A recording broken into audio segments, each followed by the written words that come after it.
Welcome to the Suffersooner podcast. This is week 3. We're talking about the Mesa Marathon that me and Danny are doing this week.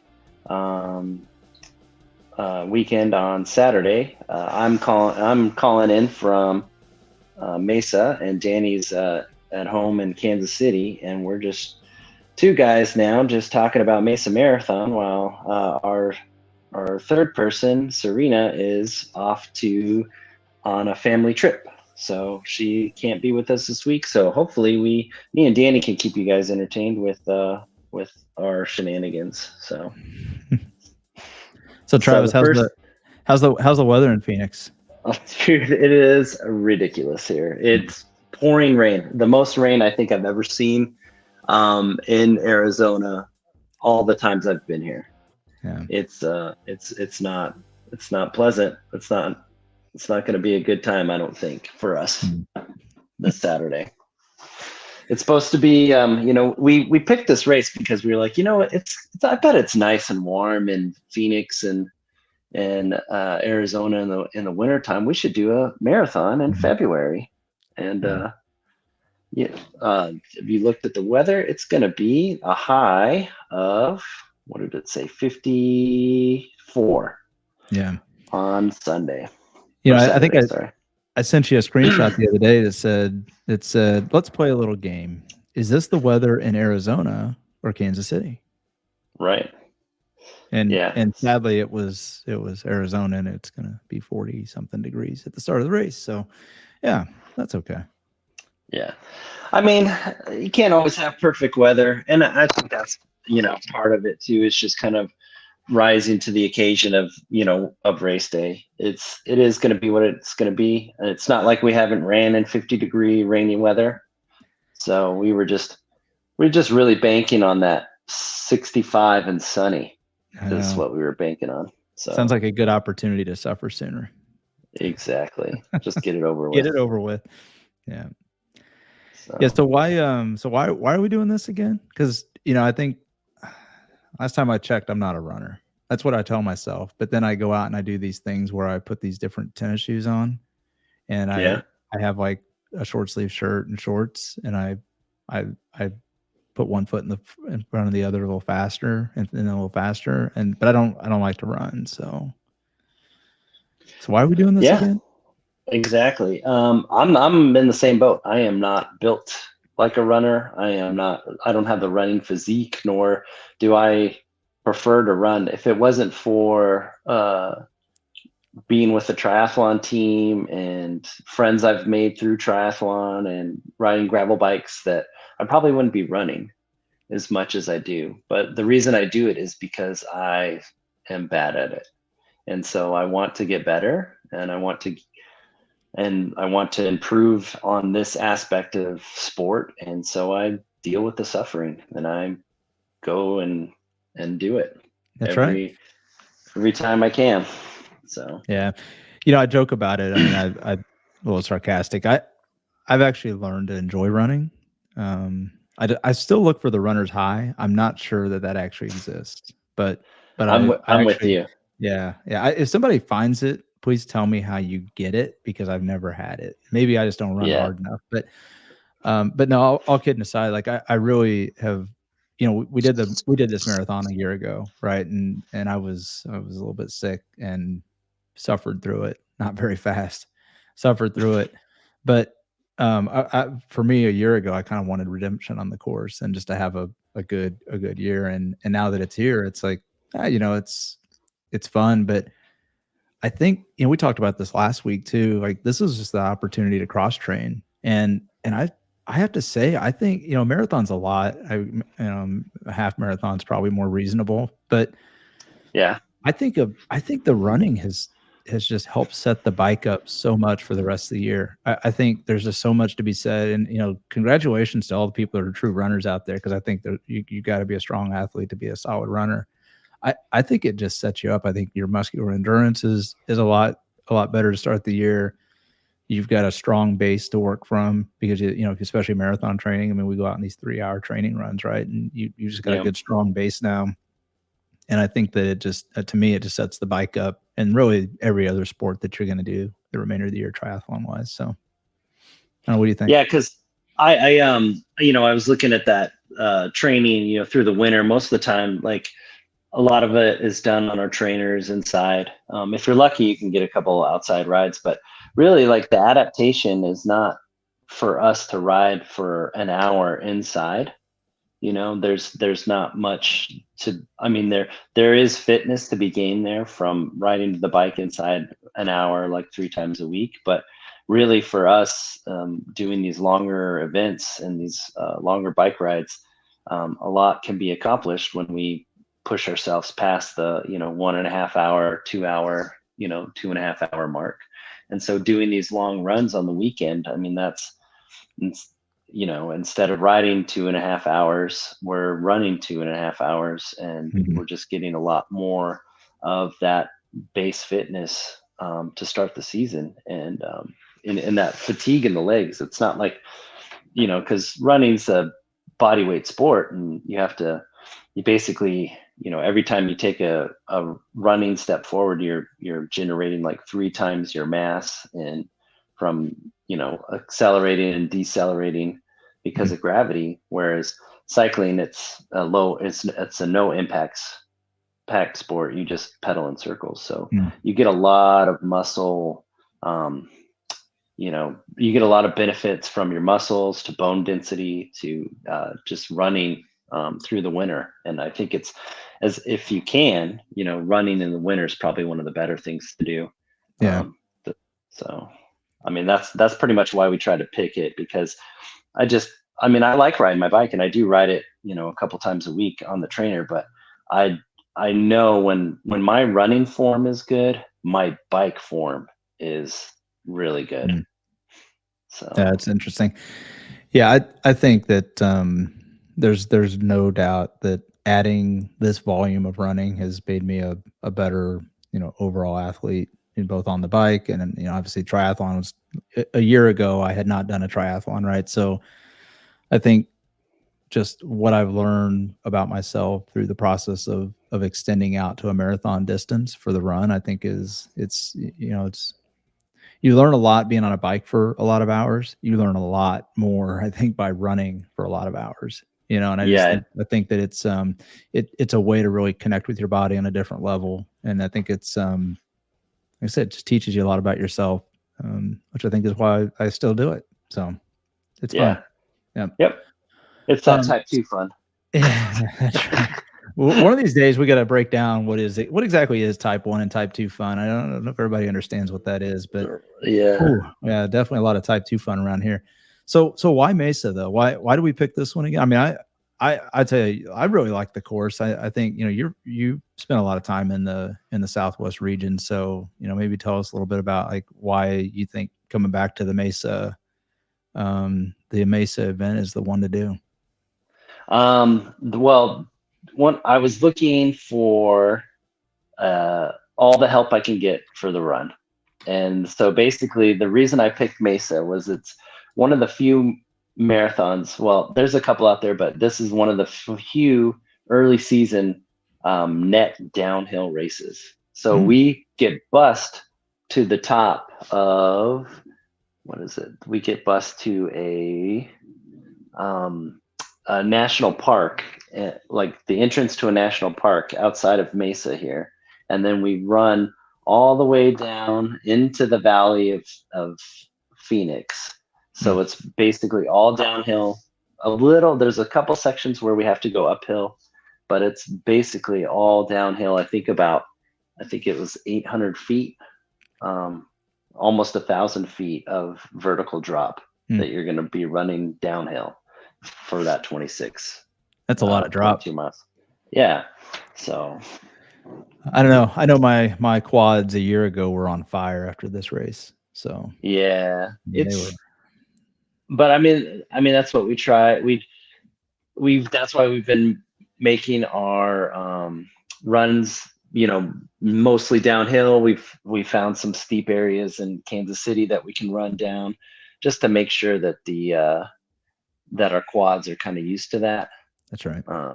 So, well, I tell you this, the folks that put on the Mesa Marathon, they put on a great event. You know, obviously we're not sponsored by them, not getting paid to say anything like that. No free entries here. We paid our own way.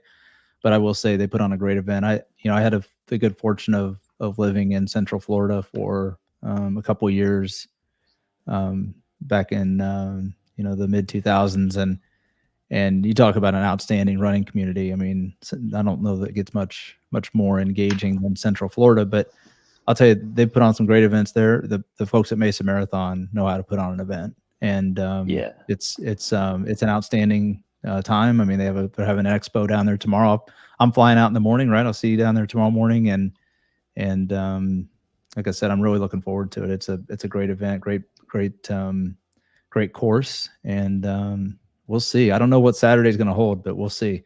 With the weather being what it's like, I know we're going to do our best to make sure that we are prepared for the conditions. But again, 26.2 miles is a long way. So, I'm not going to sit here and say like, oh, we've got it in the bag. And, I'm always trying to be realistic with this stuff, that I don't ever want to jeopardize the future training just for this race. This race was just to keep us the carrot on the stick, basically, right, to keep us honest through the winter. And I don't want to risk anything just to say that I've completed it. This race will be here. I can come back to it anytime. I'd rather come home without an injury. That's right. Than just to be like, well, I finished the marathon, but now I tore my Achilles, so I'm out for 8 months. Right. It's not worth it. No, not at all. But I think then we'll have to talk about this in a future episode about how you kind of break down the season. We always have our A, B, and C events, and I think this is the pure definition of a C event, right? I mean, this is all about just keeping yourself in a good physical form, and it is cross training. So I might even call it a bit of the preseason, but I think those are good goals. Just get through the race, have a good time, enjoy the course. It's gonna be a little chilly, maybe rainy, but it's still a beautiful part of the country, and it's gonna be a good time. So, maybe kind of looking at the race itself. What do you think about fueling for it? I mean, I think running is one of those sports that everybody has their own sort of fueling strategy, their fueling approach, but it's totally different than biking, right? I mean, on the bike, you can't eat enough, so it's a little bit different. So talk a little bit about like kind of what your approach is going to be for Saturday. It always will start with a decent breakfast. I usually have like oatmeal and like a banana or something, some kind of fruit, and that'll start me off. And then it's going to be I think the on-course nutrition is goos. Yes, goos. Yep. And they have those almost, I think, every 4 miles.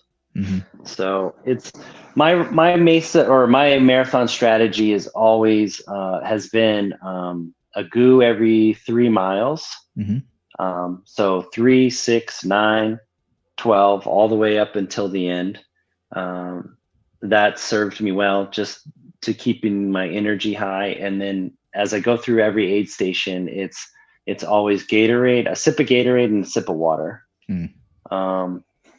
Unfortunately, since it's not hot, I won't probably need as much water tomorrow because I won't be sweating as much, but I will still need to drink the water to keep the goos from, keep their osmolality up, because they won't digest if you don't drink enough water. Yeah, maybe just say a little bit for folks that maybe don't know what that is. Like what tends to happen when you just consume the sugar and not really let it flush out. What So if we all remember back to our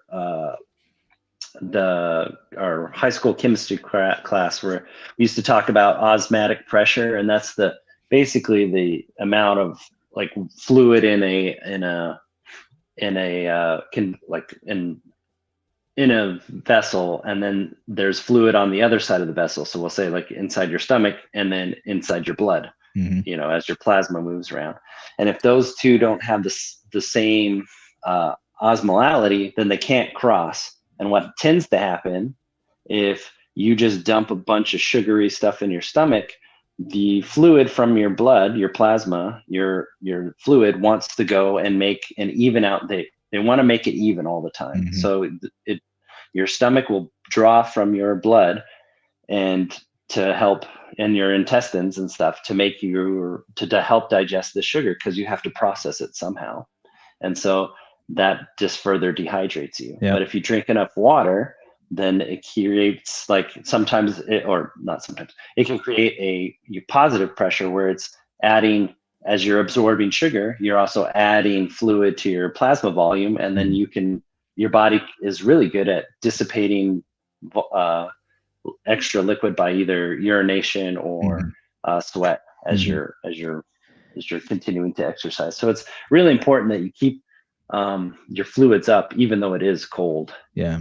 You know, I think a lot of people don't realize, like, you know, if you've done these events and, you know, you hear about fueling and fuel strategies and all this kind of stuff, a lot of people don't realize that, you know, a lot of gut issues are simply just, you're just not fueling right. And it's, you know, some people are like, oh, I can't take a goo, or I can't take this type of fuel because it, you know, upsets my stomach. Well, is it the ingredients, or is it the, you know, the quantity and the amount of water? Like, there are so many factors. And believe me, I'm not a nutritionist, won't pretend to be one, but I do have a lot of experience where I've tried different mixtures. I've tried different amounts of, like, the combination of the fructose and the glucose. You get all these different sugar types, and maltodextrin, dextrose. You get all of them, right? Like all the osis and the sugars and the whatever you want to call them.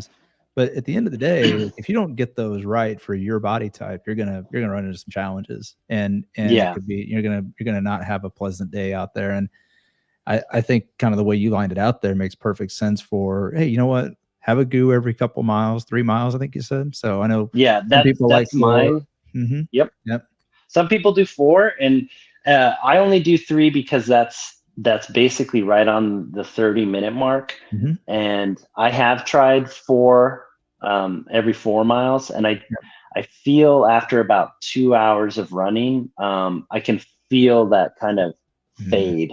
Like I'm just not there cognitively, and I'm not making very good decisions. So I just, that's what I've learned through training, that I can't think straight. So then when I'm trying to think, like, oh, you know, how many, when you start going through the race or through training, you're like, okay, well, what mile am I on? When do I need to eat? What was the last thing I ate? And you're trying to keep on top of this stuff. If you can't think straight, it gets real easy to get behind on fueling. And that's right. Getting through that. So and I think I'm gonna, you know, I've done this with and, you know, just like everything else, there's nothing new on race day, right? There's your tip for the week, nothing new on race day. But I am gonna try, you know, and I've done this in a couple of training runs leading up to this, where, you know, I'm with you, Travis. We typically will do every 3 miles. I am going to try to squeeze an extra goo, or maybe a couple bites of banana or something earlier in that first, you know, say 6 to 9, maybe 10 miles. And I think, you know, where I think I've fallen down, at least in my approach before, is, yes, I'll stick with the every 3 miles. But, you know, as the race kind of starts to wear on you a little bit, that the amount of time sort of stretches out a little, and now you're not getting that consistent influx of nutrition. And I've found that I tend to fade pretty fast. And when I start to fade, I fade fast. And you've seen me on the bike. So you know, but so just knowing that about myself and having gone through that experience, I'm going to try to stay on top of it. And I'll try to play that game where you try to eat a little bit more, or a little bit more frequently, smaller amounts, but more frequently, and try to get ahead of it and try to stay ahead of it as long as you can through the race, and hope that, you know, if you do start to fade, maybe you prolong that to mile 20 or 22 instead of, you know, mile 16 or 18. So we'll see. And that's exactly what I'm thinking too. It's not that we're going to get through this race unscathed and we're just going to, you know, be running through every aid station. We're really talking about making it to like you said mile 18. I'm looking at like keeping it all together until about mile 22. That's right. And then from there, it's kind of, you're in survival mode. It's not, I'm like, oh, I'm going to fuel this way I'm going to continue to fuel the same way, but we're talking like when we fade, we're hoping that the fade happens later in the race so that we can just kind of hold our little selves together as we kind of plod along to the finish line. Yeah, in case if it's not obvious, we are not the type of runners to do 80 to 100 miles a week. That is not us. No. To give the listeners here, we topped out at a couple 40-mile weeks. Yep, that's about it. And consistently hit 30 miles per week. Yep. And that was basically the training through the winter. I know right now somebody's hearing that going, that's it? 30 miles a week, that's it? And then there's other people going, there's no way I'd run 30 miles a week. So yeah, I get it. It's and you know what, that kind of goes back to the conversation I think we had maybe last week where we talk about this. It's like you fit in what you can, you do what you can. I mean, and I don't want to break down the whole training block, but this training block has not been the best training block for me personally. It's felt somewhat disappointing. That's okay, because guess what? I'm going to live with whatever consequence it produces, good or bad, and that's what we're going to find out Saturday. And I'll learn a lesson one way or the other, and we'll move on. And I'll be a better athlete for it. So, yeah, and 30 miles a week average with a couple 40-mile weeks. It's would I've liked to run more? Sure, but could we have fit it in? I don't know. It would have been a little bit harder. Especially with my schedule, and I know with your schedule too. That's right. It would have been a little bit more difficult. And last year when we did this, we topped out at 30 miles a week. Right. So, we're not trying to make these gross improvements in our running. Like you can't run that much. Like our bodies we have to give time to adapt. And this last year we did 2 marathons. In the same year. So, it's not like we just did Mesa last year and then we were done. No, we also trained for Chattanooga Marathon, which is at the back half of, the Ironman. So we definitely ran a lot more this year than I've ever done in my whole life. And it's just trying to keep us injury free and maybe next year when we come back to Mesa, maybe we're topping out at 50-mile weeks, and who knows? But it's all that we're not looking to gain huge mileage because I just know the propensity for us to get injured, especially at our age, our background of not being runners is just high, and it's better to I think I've said this before, and I know I've told this to you, is now my goal in this sport is longevity. I want to do this for as long as I can. So I want to be running marathons if I want to when I'm 50, 60, 75 years old. However long I can do this and my body holds up, I want to continue to do this. I may not be fast, but I just want to continue to do it. Yeah, and I think the longevity side. So we'll bring this back to fueling, because I think the longevity side is not just taking care of yourself during the event, but then also after the event. So it's the nutrition in between the events, in between the training, and I think a lot of folks here. Again, I'm not the expert. I'm not the dietitian, but I will tell you that off the bike or off the run nutrition, all that stuff, everything outside of your training plays a role in this too, And so, in my opinion, I think, all of that sort of sets up the fuel you have before your training session, the fuel you have during your training session. Like, it is all part of the strategy. And it's like pulling all that together can be a real challenge sometimes. But, we talk about the strategy for this race in particular, and that, it's what, 1 GU every 3 miles. That's only like 100 calories, right? So what about we kind of think about some of the other events and the other crazy things we do. Like, how does that compare? How does that compare to, say, you're on the bike for 4 hours? So take a 3 or 4 hour run and compare that to, like, what is 4 hours on a bike look like nutrition wise? Oh, so for me, I can do about 350 calories an hour On on the the bike. bike. Mm-hmm. Yeah, I think that's the last time I remember actually like plugging it out, and I think that was for that was the fueling strategy I had when we went into Chattanooga. Mm-hmm. And so 350 calories an hour, and you're talking about 4 hours. That's 1,400 calories. Yeah.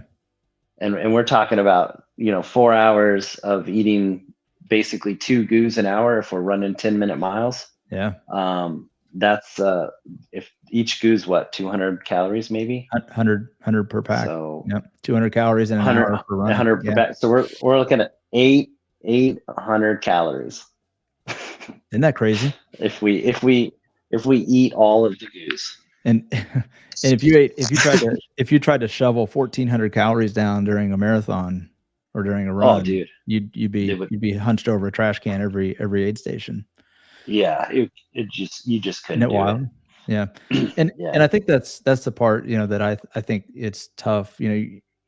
Look, everybody was a beginner once, right? And I think if there's one thing I kind of learned quickly in this whole process is nutrition is really critical to your performance, and it's important to the longevity of the event you're doing. So, again, very few people will go out there and go, "Hey, it sounds like a great idea to ride 200 miles or to go run a marathon." But you build up to that, and your nutrition, you have to build up to it as well. Like, you didn't just start eating 350 calories an hour on the bike. Like, I Oh no. have a feeling you'd be over on the side of the road taking a ditch nap if you did that. Yep.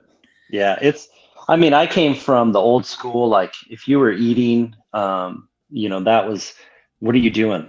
Yeah. You don't eat on the bike, you eat off the bike. So we would go on these 80-mile rides with 2 bottles of water and maybe a goo.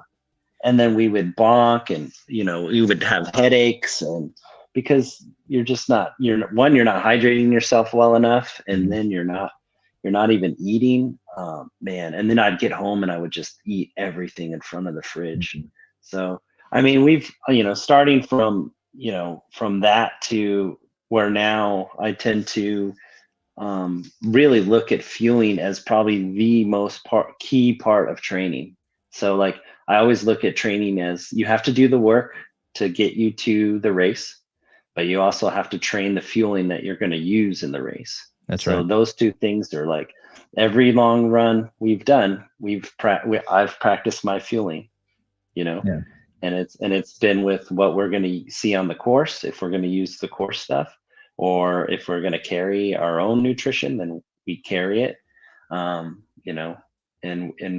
you have to think of fueling differently for each, like, different event. If you're going to do a 200-mile gravel ride, well, there's a lot of fueling that you can do differently throughout the day. Like, you can start eating solid food, but as the heat comes in, you're going to have to change that fueling to maybe more liquid, or maybe you do like a mix of, you do an hour of liquid nutrition, and then you can mix in a little bit of more solid nutrition. But training for this marathon, it's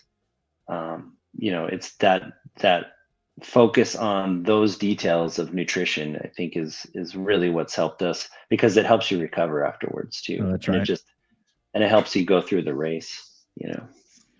Yeah, I think we'd really like to do a deeper dive into nutrition. It'd be really nice, especially if we track down somebody that maybe is maybe a nutritionist or an expert that we could, we could kind of pick their brain a little bit. But I think it's pretty wild how different the strategies of the approaches are. And you mentioned, some of the longer events. If you're thinking of doing a 8 or 10 hour event, how your strategy has to, be solid focused up front and maybe more goo and liquid focused on the back. Right. And because your body just, it's amazing how much your body changes and what it can consume and what it can process during that type of a window. Yep.